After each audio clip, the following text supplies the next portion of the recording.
Digital দুনিয়ায় মানে এখনকার সময়ে নিজের বা ব্যবসার একটা পরিচিতি তৈরি করতে গেলে একটা ওয়েবসাইট তো লাগবেই।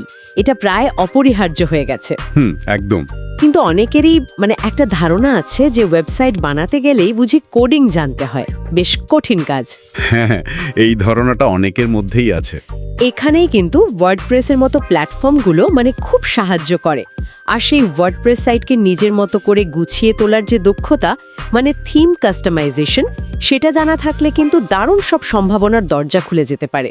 চলুন আজ এটা নিয়েই একটু কথা বলি। বিষয়টা আসলে খুব সময় উপযোগী, কারণ ওয়ার্ডপ্রেসের জনপ্রিয়তা তো বেড়েই চলেছে, তাই না? হ্যাঁ, বিশ্বের প্রায় 40%-এরও বেশি ওয়েবসাইটই তো এখন ওয়ার্ডপ্রেসে তৈরি। ছোট ব্লগ থেকে শুরু করে একেবারে বড় বড় ই-কমার্স সাইট সবই চলছে এটার উপর ভর করে।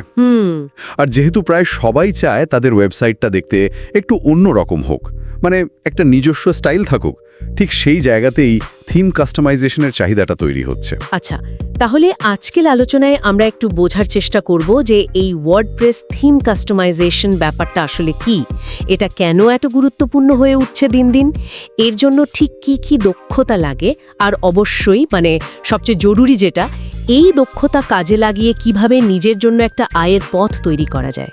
ঠিক। আচ্ছা, তাহলে একদম শুরুতেই যদি একটু জেনে নিই, ওয়ার্ডপ্রেস জিনিসটা আসলে কি, সহজ ভাষায় যদি বলি। অবশ্যই। সহজ কথায় বললে ওয়ার্ডপ্রেস হলো একটা কন্টেন্ট ম্যানেজমেন্ট সিস্টেম, বা সংক্ষেপে সিএমএস। সিএমএস, হ্যাঁ, এর মানে হলো এটা এমন একটা সফটওয়্যার বা ধরুন প্ল্যাটফর্ম যা ব্যবহার করে টেকনিক্যাল জ্ঞান বা ধরুন কোডিং না জেনেও খুব সহজেই ওয়েবসাইট তৈরি আর সেটা ম্যানেজ করা যায়। এটা আবার ওপেন সোর্স। ওপেন সোর্স মানে হলো যে কেউ এটা বিনামূল্যে ব্যবহার করতে পারে। শুধু তাই নয়, নিজের প্রয়োজন মতো পরিবর্তনও করতে পারে। এর পেছনে যে মূল প্রযুক্তি, সেটা হলো PHP প্রোগ্রামিং ল্যাঙ্গুয়েজ আর MySQL ডেটাবেস। আর এর যে এত জনপ্রিয়তা, সেটার কারণ সম্ভবত এটা ব্যবহার করা বেশ সহজ আর খুব ফ্লেক্সিবল, তাই না? হাজার হাজার রেডিমেড ডিজাইন বা থিম পাওয়া যায়। একদম, থিম আছে, আমার হাজার হাজার প্লাগইন আছে। হ্যাঁ, প্লাগইন, যা দিয়ে সাইটে নতুন নতুন ফিচার যোগ করা যায়। ঠিক, প্রায় সব ধরনের ওয়েবসাইটই, ধরুন ব্লগ বা কোনো ব্যবসার সাইট, পোর্টফোলিও, নিউজ পোর্টাল, এমনকি অনলাইন দোকান ই-কমার্স সাইটও ওয়ার্ডপ্রেস দিয়ে বানানো সম্ভব হয়ে যায়। একদম। আর এই যে থিম আর প্লাগইনের বিশাল একটা সম্ভার আছে, এগুলো ব্যবহার করে একটা ওয়েবসাইটকে নিজের প্রয়োজন বা ধরুন ক্লায়েন্টের চাহিদা অনুযায়ী সাজিয়ে গুছিয়ে তোলাই হলো থিম বা প্লাগইন কাস্টমাইজেশন। আচ্ছা, ধরুন আপনি একটা থিম ইনস্টল করলেন, কিন্তু সেটার রং হয়তো আপনার ব্র্যান্ডের সাথে মিলছে না, অথবা আপনি হোম পেজের ডিজাইনটা একটু অন্যরকম চাইছেন। হ্যাঁ, এটা তো প্রায়ই হয়। বা ধরুন নতুন একটা সেকশন যোগ করতে চান। এই যে সব পরিবর্তনগুলো করা, এটাই হলো কাস্টমাইজেশন। তার এর মধ্যে তো অনেক কিছুই পড়ে। ওয়েবসাইটের রং, ফন্ট, ছবি বদলানো, মেনু ঠিকঠাক করা, হেডার ফুটার নিজে মতো করে ডিজাইন করা। হ্যাঁ, সবই।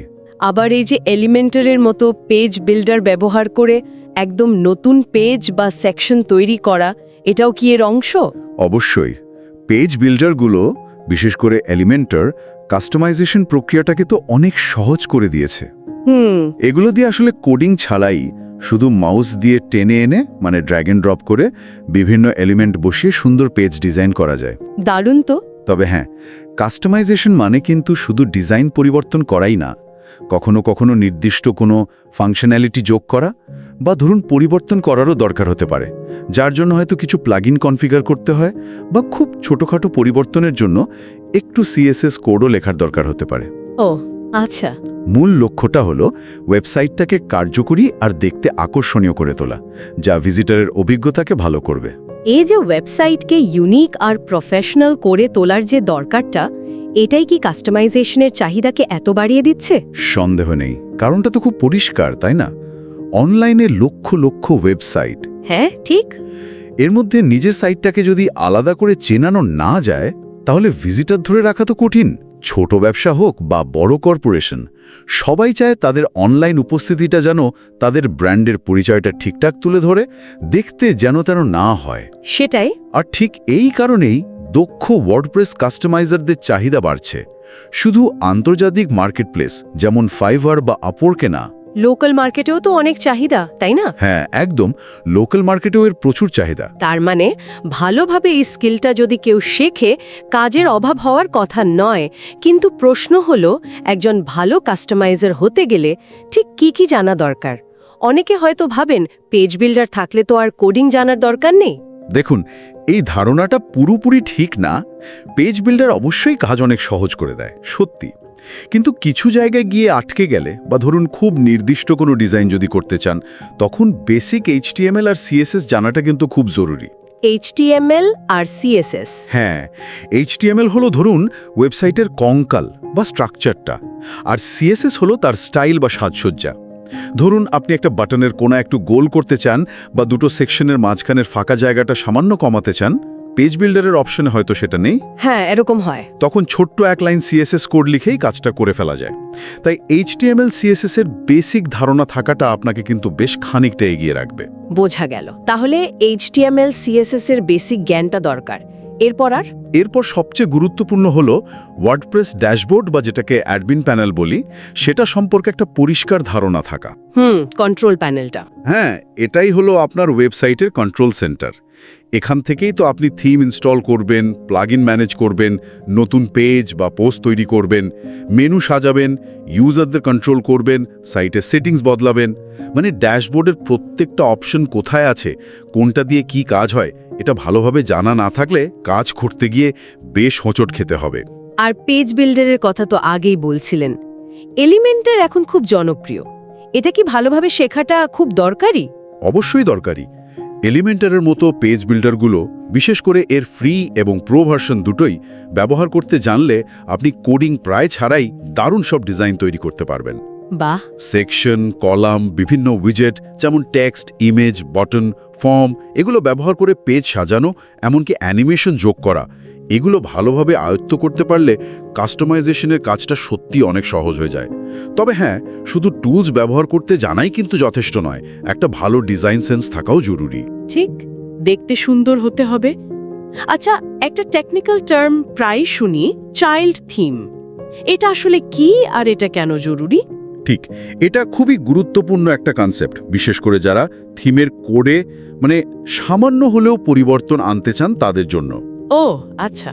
ধরুন আপনি একটা থিম ব্যবহার করছেন এবং সেটার মূল কোডে style.css ফাইলে বা functions.php ফাইলে কিছু কাস্টম কোড লিখলেন বা পরিবর্তন করলেন। এখন কয়েকদিন পর ওই থিমটির ডেভেলপার একটা আপডেট দিল।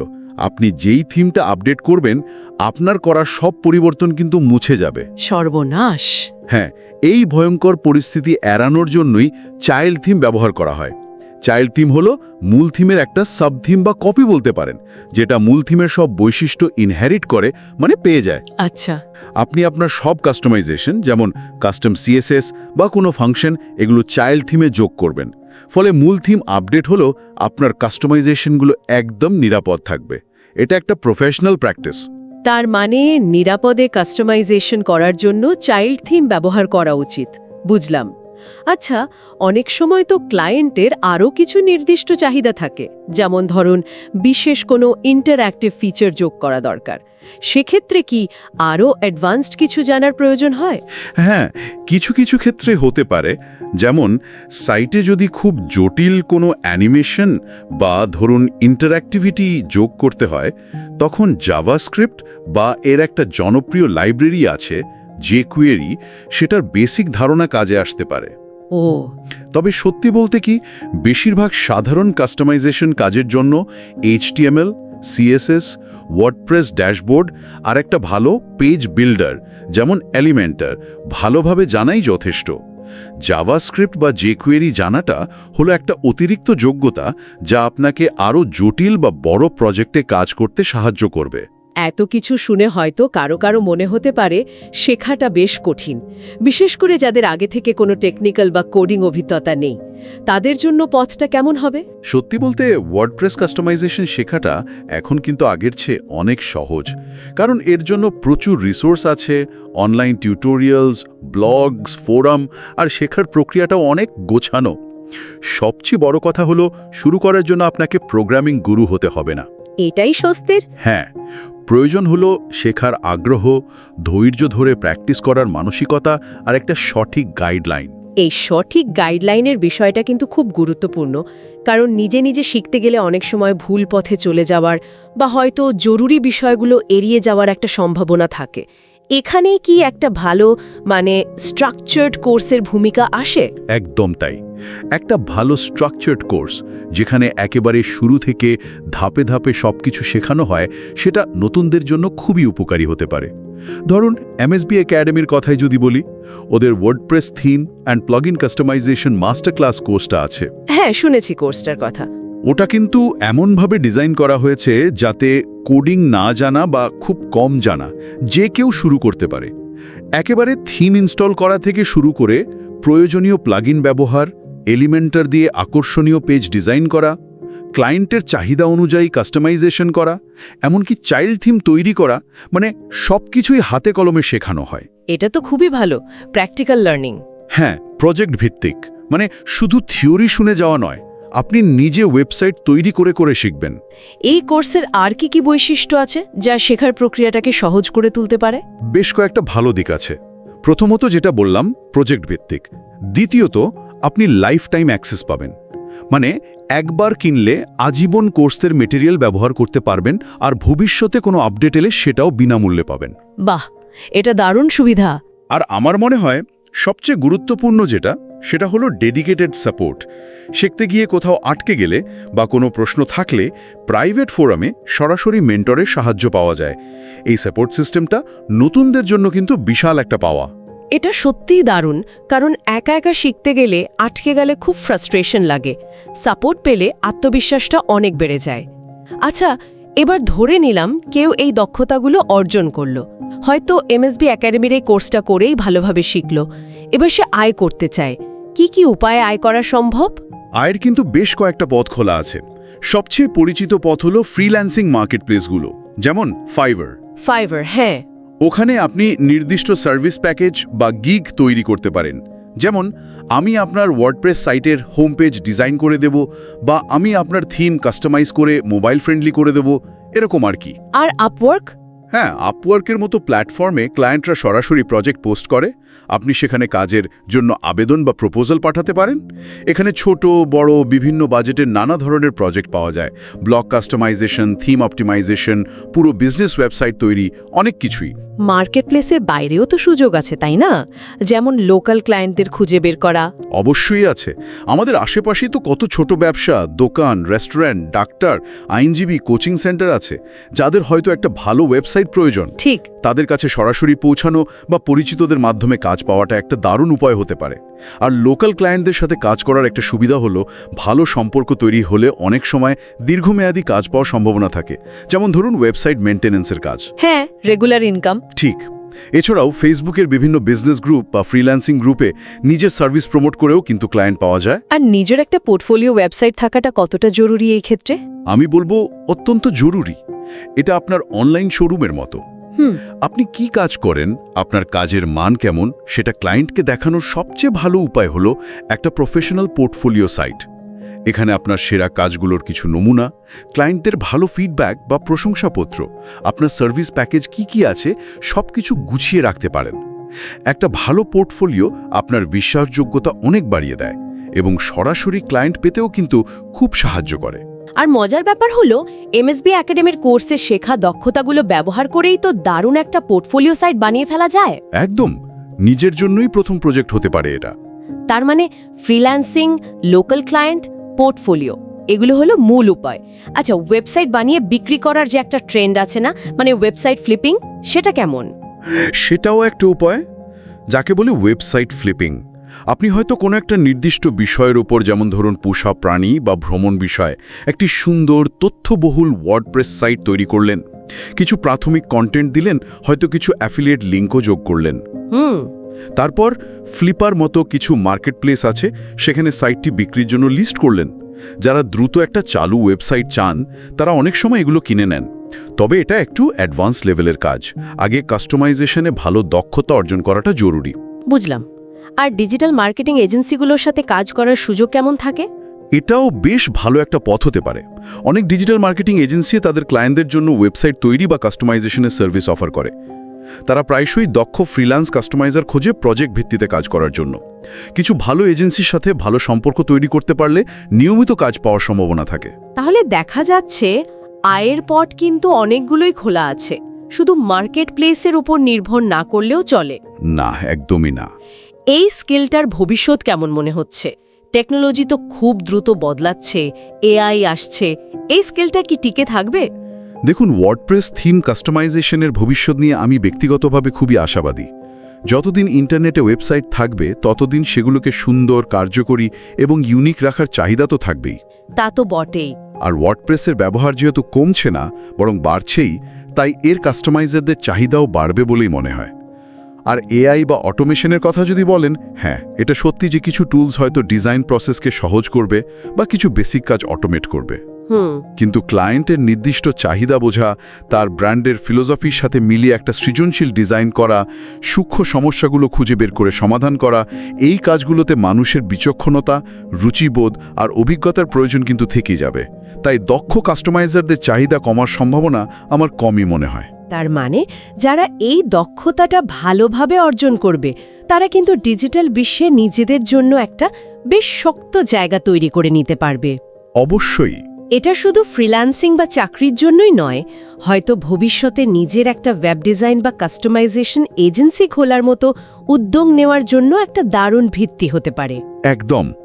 এটা এমন একটা স্কিল যা শিখলে আপনি একই সাথে টেকনিক্যাল জ্ঞান আর ডিজাইন সেন্স দুটোই চর্চা করার সুযোগ পাবেন, আর এর প্রয়োগ ক্ষেত্র বিশাল।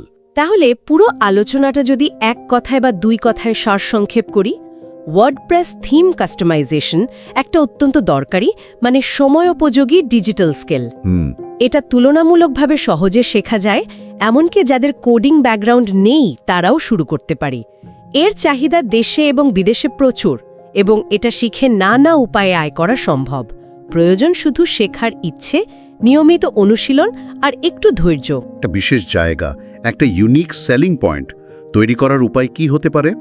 কিভাবে শুধু কাজ পাওয়ায় নয়, বরং এমন একটা পরিচিতি তৈরি করা যায় যেখানে নিজের সৃজনশীলতা আর দক্ষতার সত্যিকারের প্রতিফলন ঘটবে? এটা নিয়ে হয়তো আরও গভীর অনুসন্ধান করার সুযোগ আছে। খুবই ইন্টারেস্টিং একটা প্রশ্ন, এটা নিয়ে অবশ্যই ভাবা উচিত। ধন্যবাদ আপনাকে এত সুন্দর করে পুরো বিষয়টা বুঝিয়ে বলার জন্য। আপনাকেও ধন্যবাদ।